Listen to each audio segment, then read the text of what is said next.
말씀입니다. 요한복음 10장 10절 말씀을 옆에 자막을 보시고 또 성경에 쓰신 분들은 찾아서서 함께 읽겠습니다. 요한복음 10장 10절 말씀, 우리 한 절 말씀만 다 같이 한 목소리로 읽겠습니다. 시작. 도둑이 오는 것은 도둑질하고 죽이고 멸망시키려는 것뿐이요 내가 온 것은 양으로 생명을 얻게 하고 더 풍성히 얻게 하려는 것이다. 아멘. 네. 여러분 혹시 이런 질문 해보신 적 있으십니까? 에덴 동산은 어떤 곳이었을까? 에덴 동산이 정말 있었을까? 있었다면 지구상 어디에 있었을까? 학자들 가운데는 이 질문에 대한 실제적인 해답을 찾으려고 연구하시는 분들이 계십니다. 창세기 2장 10절에 14절에 보면 에덴 동산에서 네 강이 흘러나서 사방으로 흘러나간다고 얘기합니다. 그 강들의 이름이 비손, 기온, 히데겔, 유브라데 이런 네 강이 있는데 이 히데겔은 티그리스라는 강입니다. 그리고 유브라데는 유프라테스라는 강이죠. 이와 같은 이름의 강이 있는 지역이 있습니다. 이 중동의 이라크 지역입니다. 시리아, 이라크 이 지역에 티그리스 강, 유프라테스 강이 있습니다. 그래서 학자들은 이 근처 어딘가 에덴 동산이 있을 거다 이렇게 주장합니다. 그런데 우리가 기억해야 될 것은 그죠? 지금 이 땅의 지형이 창조 때의 지형은 아니라는 것입니다. 창조 때 그대로의 지형이 아니라는 거예요. 왜 그럴까요? 노아의 홍수가 있었거든요. 그죠? 노아의 홍수라는 엄청난 사건이 있었습니다. 노아의 홍수 때 보면 그냥 단지 하늘에서 비가 많이 내린 정도가 아닙니다. 땅에서 깊은 매샘이 터져 나왔다고 얘기를 해요. 땅 속에서 물이 터져 나왔다면 엄청난 지각 변동이 일어났다는 것이죠. 그래서 지질학을 연구하는 분들이 이렇게 아시아와 이렇게 아프리카와 저 아메리카 대륙을 이렇게 연결하면 하나의 대륙이 된다 이런 얘기를 합니다. 그 판이 움직여서 그렇게 되었다 이런 얘기를 합니다. 그래서 지금도 그 판의 경계선에서는 계속해서 지진들이 일어나고 있는 것이죠. 이때의 지각 변동의 결과가 아닐까 생각합니다. 중요한 것은 지금 이 땅의 모습은 창조 때의 모습과는 완전히 다른 모습이라는 것이죠. 그래서 지금 이 땅에서 에덴 동산의 흔적을 찾으려는 시도는 좀 무의미한 시도가 아닐까 저는 그렇게 생각합니다. 세계 4대 문명이 있습니다. 세계 4대 문명 중에 메소포타미아 문명, 이 문명이 바로 이 티그리스 유프라테스 강 주변의 문명입니다. 역사상 가장 오래된 문명이라고 얘기합니다. BC 6500년경에 시작된 문명이에요. 농경과 목축의 문명이 그때부터 이렇게 시작되었다라고 문명학자들은 이야기합니다. 이 문명사로 보면 이 땅의 역사가 성경의 역사랑 비슷해요. 홍수 이후에 노아의 방주가 아마 이 티그리스 유프라테스 강이 근처 어딘가에 이 메소포타미아 지역에 노아의 방주가 머물렀고 거기서부터 사람들이 번성하기 시작하면서 홍수 이전에 있었던 그 에덴 동산에 있었던 강들의 이름을 기억하면서 아마 이 강의 이름을 티그리스 유프라테스 강이라고 붙이지 않았을까 이렇게 추측해 볼 수 있습니다. 그래서 메소포타미아에서부터 문명이 시작되었고 바벨탑 사건 이후에 사람들이 흩어지면서 다른 문명들이 이제 생겨나기 시작한 것이죠. 만약 노아의 방주가 거기가 아니라 우리나라의 어느 백두산점에 멈추었다면 아마 문명은 우리나라에서 시작되었을 거고 한강이나 이 낙동강이 아마 티그리스 유프라테스 강이라고 이름을 붙였을 수도 있습니다. 그래서 에덴 동산이 어디 있는지는 알 수가 없습니다. 에덴 동산 이야기에서 우리가 생각해야 될 중요한 질문은 에덴 동산이 어디 있었느냐 이게 아니고 그죠? 에덴 동산이 어떤 의미가 있는가 이것이 중요합니다. 에덴 동산이 하나님이 아무 의미 없이 성경에 그 이야기를 기록하지 않았거든요. 창세기에 처음에 기록한 2장에 기록했다는 사실은 굉장히 중요한 의미가 있기 때문에 그 사실을 기록해 놓은 것입니다. 에덴 동산이 갖는 상징적인 영적인 의미가 무엇인가? 이것을 우리가 질문해 봐야 합니다. 먼저 넓은 의미에서 생각하면 우리 안에 가득한 어떤 질문에 대한 해답을 주시는 것입니다. 하나님을 믿지 않는 사람들 안에도 이런 질문이 있지만 특별히 하나님을 믿는 우리 안에 이런 질문이 있습니다. 하나님은 선하신데, 하나님은 완전하신 분이신데 왜 이 세상에 이렇게 불완전하고 악한 일들이 많이 일어나고 있는가? 이런 질문이 우리 안에 있습니다. 물론 이 질문에 대한 근원적인 해답을 우리는 알고 있습니다. 어느 정도는. 이 세상에 일어나는 대부분의 악한 일들은 우리의 죄 때문에 일어나죠. 우리의 욕심 때문에, 다른 사람보다 더 많은 것을 갖고 싶은 욕심 때문에 다른 사람을 속이고 다른 사람을 빼앗고 전쟁을 일으키고 악한 일을 행합니다. 상처를 주고 상처를 받는 일들이 생기죠. 그런데 때로는 이 세상에는 우리의 죄와 상관없이도 악한 일이 일어난다는 것입니다. 지진과 가뭄과 홍수 같은 자연재해들이 일어난다는 것이죠. 지금 이 시간에도 이 땅은 수많은 자연재해로 고통하는 사람들이 많이 있습니다. 왜 완전하신 하나님께서 만드신 이 세상이 이렇게 불완전하고 악으로 가득하 있는가? 이런 질문이 우리 안에 있습니다. 에덴 동산 이야기는 바로 우리의 이런 질문에 대해서 하나님이 창조하신 창조세계의 원형은 어떤 것이었는지를 생각하게 하시는 이야기입니다. 하나님이 처음 만든 이 세상은 이런 모양이 아니었다는 것이죠. 홍수 이전, 아니 아담과 하와가 범죄하기 이전 이 세상은 하나님이 심히 좋았더라라고 말씀하시는 하나님의 아름다우심이 가득한 낙원이었다는 것입니다. 그래서 에덴 동산 이야기는 우리 안에 잃어버린 낙원에 대한 기억을 다시 일깨우는 이야기가 바로 에덴 동산 이야기입니다. 낙원이 있다는 것입니다. 이상적인 세상이 있다는 것입니다. 지금 우리 사는 이 세상이 전부가 아니라는 것입니다. 더 큰 세상, 더 영원한 세상, 더 아름다운 세상, 더 완전한 세상이 있다는 것입니다. 여러분, 모든 시대, 모든 인류는 언제나 이상적인 낙원을 꿈꾸어 왔습니다. 그리고 지금도 그 꿈을 꾸면서 살아가고 있습니다. 우리 모두에게는 이상적인 세상을 살고 싶은 꿈이 있습니다. 우리의 인생이 이상적인 인생이 되기를 소망하고 있습니다. 우리 가정이 이상적인 가정이 되었으면 하는 소망이 있습니다. 우리 교회가 이상적인 교회가 되었으면 좋겠습니다. 그리고 우리 사는 이 나라, 우리 사는 이 세상이 이상적인 세상이 되기를 우리는 소망하고 기도합니다. 그러나 그렇지 못한 현실 때문에 때로는 상처를 받고 상처를 주면서 좌절하고 낙심하고 절망하곤 합니다. 그런 우리에게 이 에덴 동산 이야기는 그럼에도 불구하고 우리에게 소망이 있음을 말씀하시는 이야기입니다.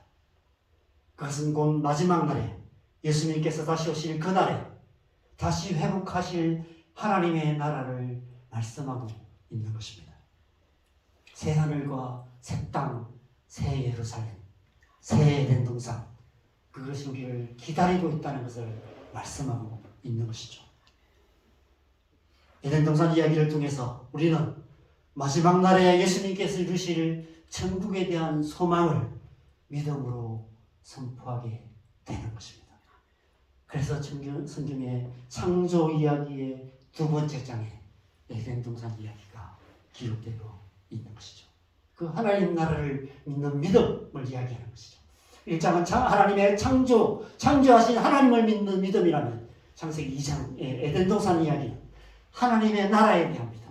비록 우리가 살아가는 이 땅은 거친 파도 끊임없이 몰아오는 풍랑이는 바다 같은 삶의 현실이지만 아무리 이상적인 가정을 꿈꾸고 아무리 이상적인 나라를 만들려고 애쓰지만 그럼에도 불구하고 끊임없이 어려운 일들이 생기고 가정에 어려움들이 생기고 관계에 어려움들이 생기고 교회에도 어려움이 생기고 이 나라와 이 땅을 바라볼 때 소망이 안 생기는 그런 우리의 현실을 살아갈 수밖에 없지만 그럼에도 불구하고 하나님께서 이루실 하나님의 나라의 약속이 창세기 가장 처음에 기록되어 있다는 것입니다.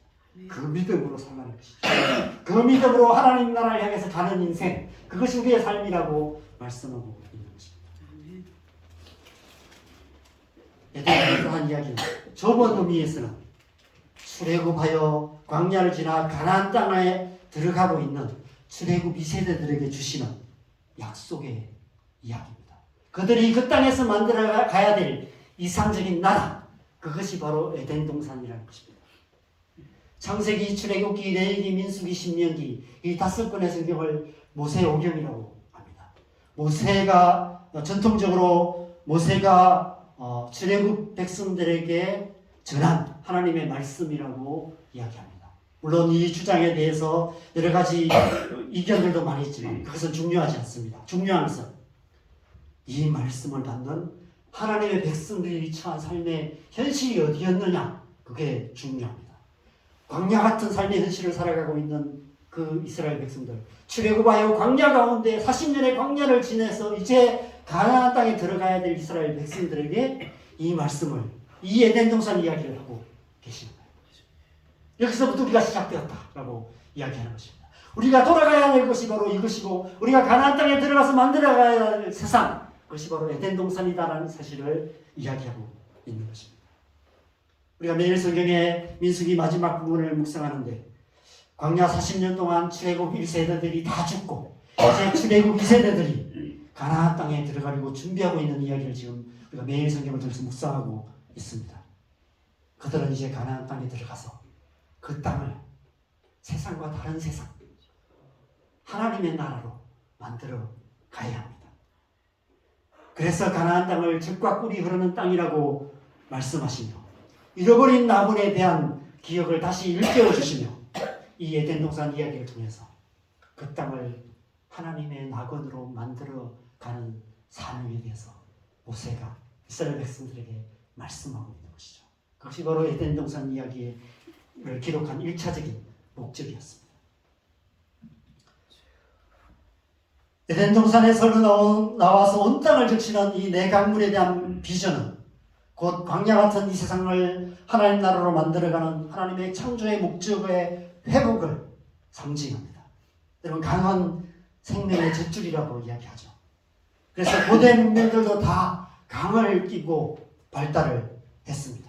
그리고 또 오늘도 대부분의 대도시들은 강이 있어야만 대도시가 됩니다. 이집트 지도를 여러분 한번 보시면, 그죠? 이집트는 대부분의 땅이 다 이렇게 사막입니다. 그죠? 사하라 사막이 펼쳐져 있어요. 그런데 대부분의 도시는 나일강을 주변으로 이렇게 도시가 형성이 됩니다.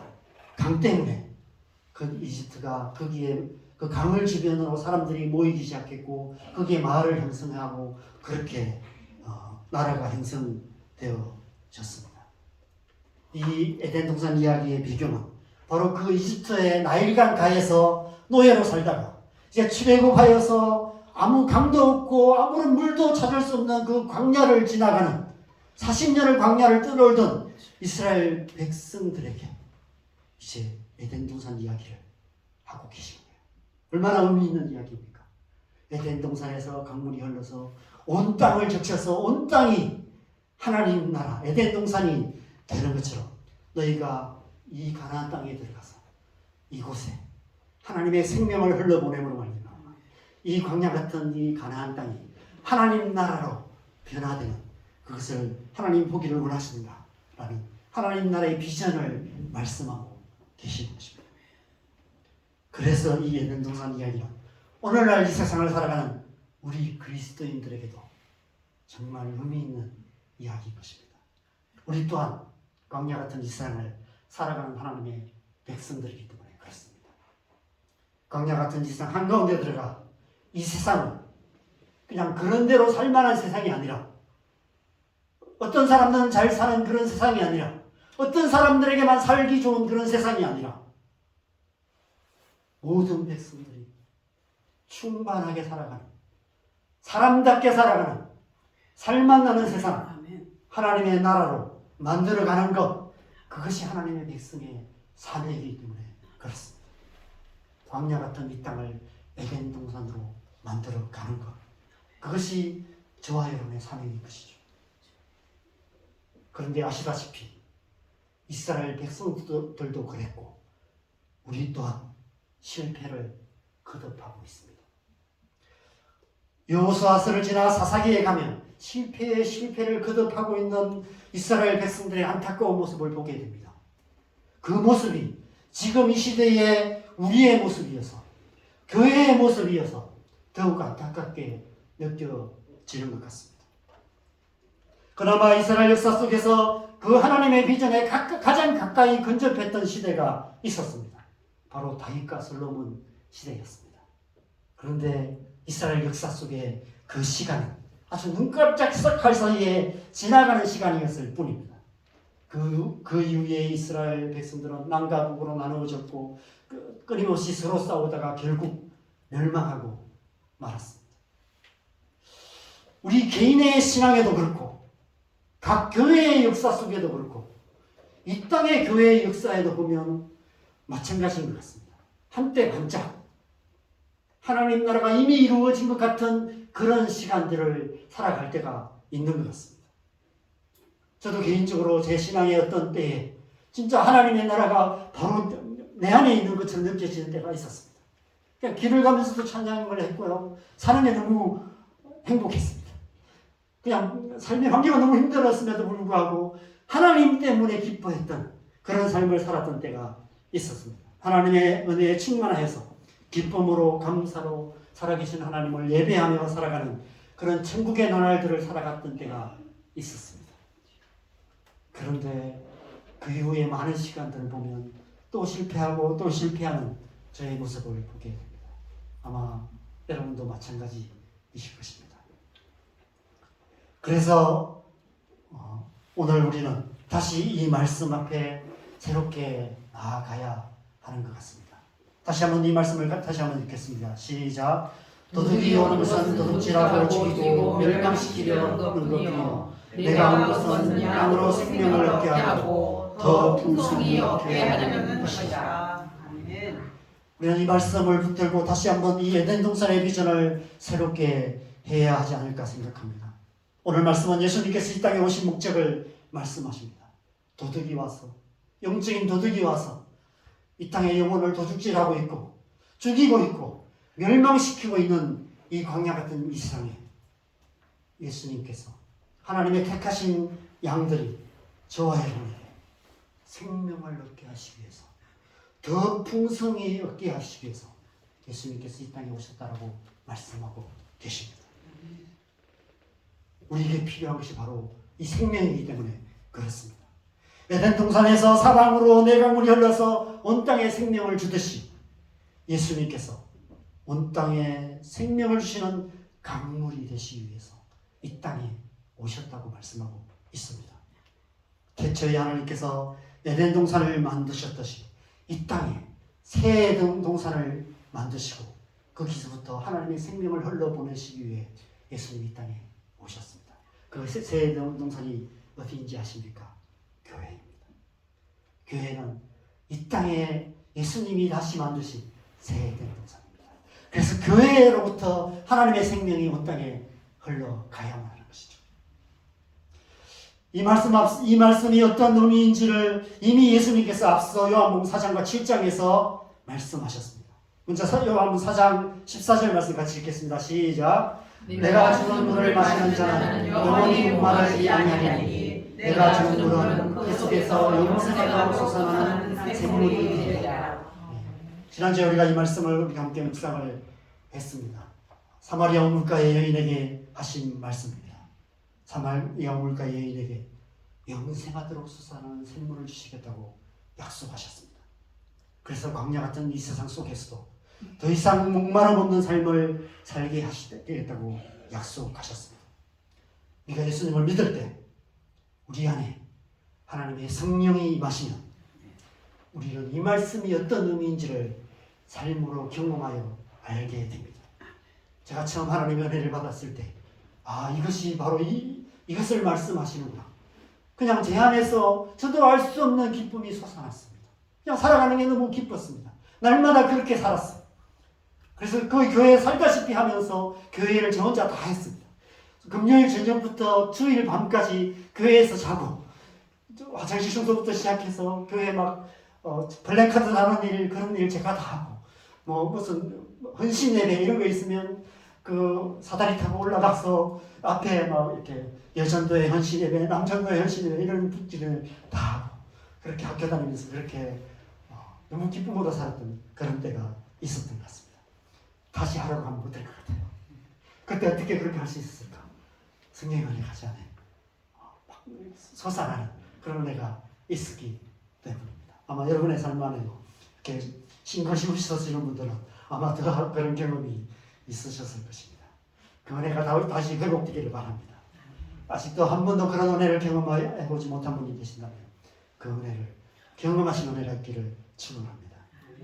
그 은혜가 우리 안에 임할 때 이 세상 그 무엇으로도 만족할 수 없는 영원의 만족감을 얻게 될 줄 믿습니다. 그런데 예수님께서 우리에게 주신 은혜는 단지 그것만이 그 정도가 아닙니다. 우리 안에 솟아나는 작은 샘물 하나 주시기 위해서 예수님이 이 땅에 오신 것이 아니라는 것입니다. 물론 우리 안에 그 작은 샘물이 솟아나기 시작하면 그 샘물로 말미암아 우리의 삶이 변화됩니다. 우리의 삶이 변화되면 우리의 가정이 변화됩니다. 우리의 가정이 변화되면 또 우리의 변화된 가정을 통해서 우리의 이웃들도 변화될 수 있고요. 우리의 친척들도 변화될 수 있습니다. 며칠 전에 어떤 자매님 한 분과 식사 교제를 했는데 그 자매님이 고등학교 때, 고3 때 혼자 교회를 찾아갔답니다. 그때부터 이제 신앙생활 시작해서 자기가 막내딸이었는데 아무도 안 믿는 불교 집안이었는데 자기로부터 시작해서 온 가족이 예수님을 믿게 되고 지금은 부모님부터 해서 형제들이 더 열심히 신앙생활을 잘하고 있다고 그렇게 간증을 했습니다. 마치 사마리아 수가성의 물가의 한 여인으로 말미암아 온 동네가 예수님을 알게 된 것처럼 예수님께서 우리 안에 주시는 그 생물로 말미암아 온 가족이 구원을 받고 온 동네가 구원받는 그런 놀라운 역사들이 일어납니다. 그런데 예수님께서는 양으로 생명을 얻게 할 뿐 아니라 더 풍성히 얻게 하시겠다고 말씀하십니다. 바로 요한복음 7장에서 선포하신 말씀의 의미가 바로 그것입니다. 요한복음 7장 37절 39절 같이 읽겠습니다. 시작. 명절 끝날 곧 큰 달에 예수께서 서서 외쳐 이르시되 누구든지 목마르면 내게로 와서 마시라. 나를 믿는 자는 성경의 이름과 같이 그 배에서 생수의 강이 흘러나오리라 하시니 이는 그를 믿는 자들이 받을 성령을 가리켜 말씀하신 것이라. 예수께서 아직 영광을 받지 않으셨으므로 성령이 아직 그들에게 계시지 아니하시니라. 아멘. 사마리아 물가의 여인에게는 영생하도록 솟아나는 샘물에 대해서 말씀하십니다. 그런데 명절 끝날에 예수님께서 성전에 서셔서 큰 소리로 온 회중을 향해서 선포하십니다. 성령의 강물, 생수의 강물이 흘러나올 것을 말씀하십니다. 여러분, 샘물과 강물의 차이를 굳이 설명할 필요가 없겠죠. 샘물은 아무리 많이 솟아나도 나와 내 가정 정도, 좀 욕심을 부리면 사마리아 수가성 매우물처럼 그 동네 정도, 그 정도 목마름을 해결할 그 정도밖에 되지 않습니다. 그러나 강물은 어떻습니까? 강물이 흘러가면 그 땅 전체가 생명을 얻게 되는 것이죠. 하나님께서 에스겔 선지자에게 보여주신 환상이 바로 이 말씀입니다. 이게 에스겔 47장 1절에서 5절을 보면 제가 중간에 말씀들을 다 생략하고 이렇게 중요한 말씀만 이렇게 요약을 했습니다. 하나님께서 성령께서 에스겔 선지자를 데리고 성전에 올라가십니다. 그리고 이 환상을 보여주세요. 성전 문지방 밑에서 물이 흘러나오고 있습니다. 그런데 그것이 남쪽으로 흘러가는데 1천척을 측량해 보니까 물이 발목까지 오고 또 1천척을 가니까 무릎까지 오고 허리까지 오고 나중에는 강물이 되는 그 이야기를, 그 환상을 보게 하십니다. 그런데 그 강물이 나중에 8절에 12절 보면 그 강물이 흐르는 모든 곳이 살아나는, 바다가 살아나고요, 강물이 흐르는 각처의 모든 것이 살아나고 그 강 좌우에 과실 열매들이 있는데 열매가 끊이지 않고 그 잎사귀마저도 약재료가 되어서 상한 자를 고치고 죽은 자를 살리는 그런 역사들이 일어나는 환상을 보게 하신 것이죠. 예수님께서 주시는 풍성한 생명이 바로 이것을 말씀하고 있는 것입니다. 이 강물을 말씀하시는 것이죠. 단지 나 한 사람 살만한 생명이 아니라, 나와 내 가족 정도 살리는 것이 아니라, 우리 교회 좋은 교회 정도 만드는 것이 아니라, 이 땅을 살리고 온 땅과 열방을 살리는 풍성한 생명에 대해서 우리에게 약속하신 것입니다. 에덴 동산에서 내 강물이 흘러나와서 온 땅에 생명을 주듯이 예수님께서 이 땅에 새롭게 창조하신 교회라는 새 에덴 동산을 통해서 생명의 강물이 흘러나왔습니다. 이 땅을 살리고 온 땅과 열방에 풍성한 생명을 주는 역사, 그것이 예수님께서 하시기 이 땅에 오신 목적이라는 것입니다. 그것이 또 이 땅을 살아가는 하나님의 백성들, 특별히 새 에덴 동산이 교회의 사명인 것에 대해서 말씀하고 계시는 것이죠.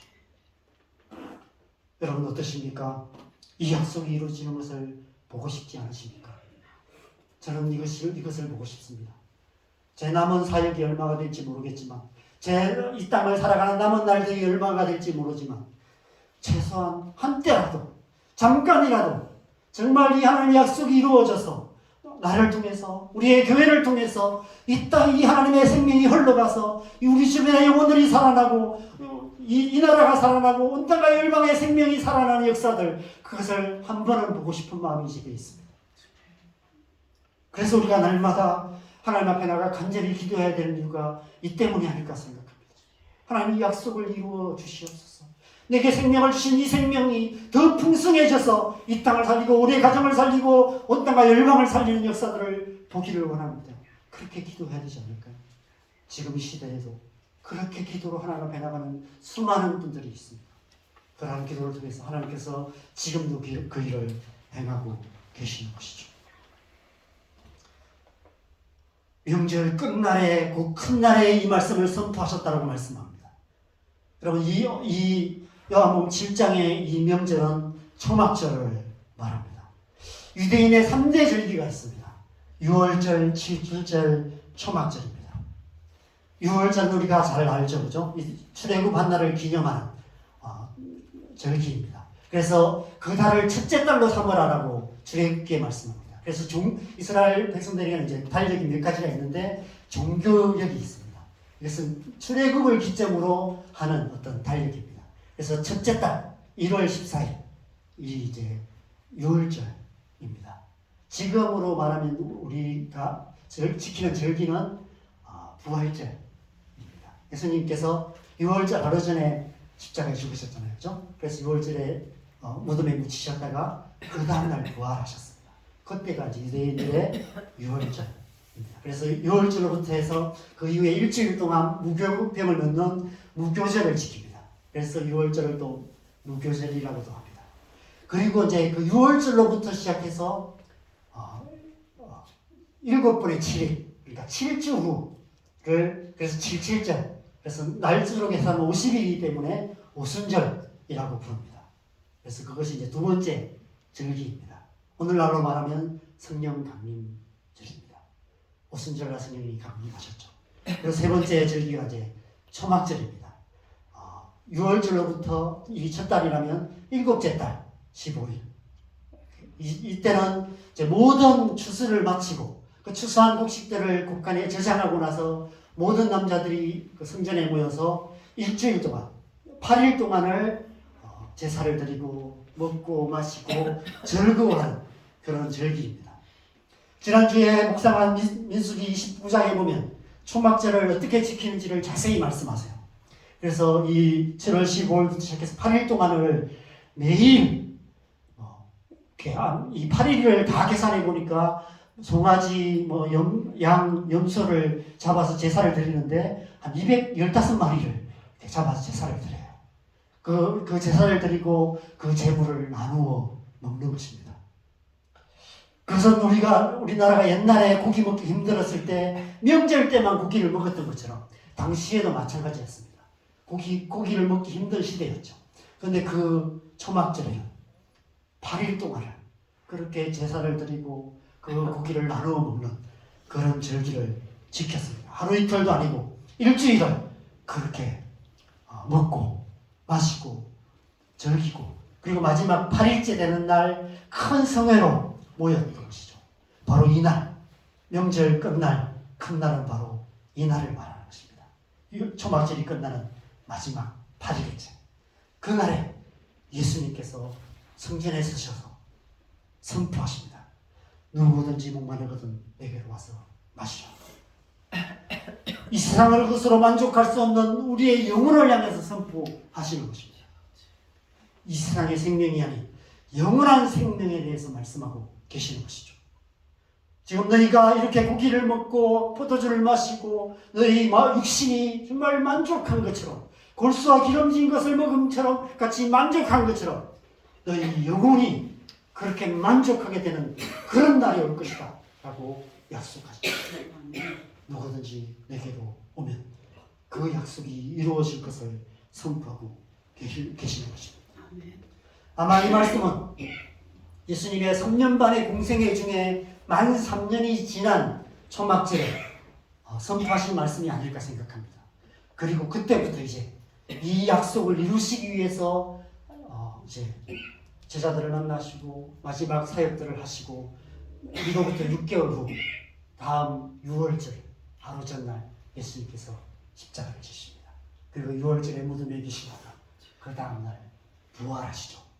그리고 또 오순절날 성령을 부어 주심으로 말미암아 우리에게 약속하신 이 약속을 이루어 주신 것입니다.